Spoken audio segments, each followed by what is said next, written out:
बिहार के असम्बली इंतखाबात के पहले मरहले के लिए वोटिंग जारी। दोपहर 1 बजे तक 42.31% वोटिंग। पोलिंग बूथ्स पर कतारें।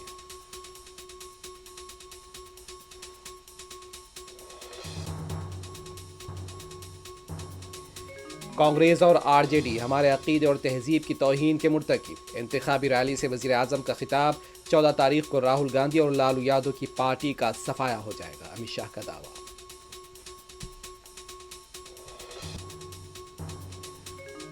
आंध्र प्रदेश के बापटला में खौफनाक सड़क हादसा। तेज रफ्तार बाइक लॉरी से टकरा गई, 2 नौजवान हलाक।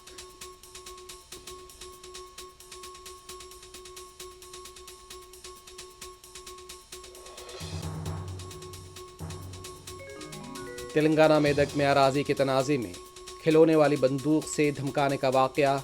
बंदूक जब्त, तहकीकात जारी।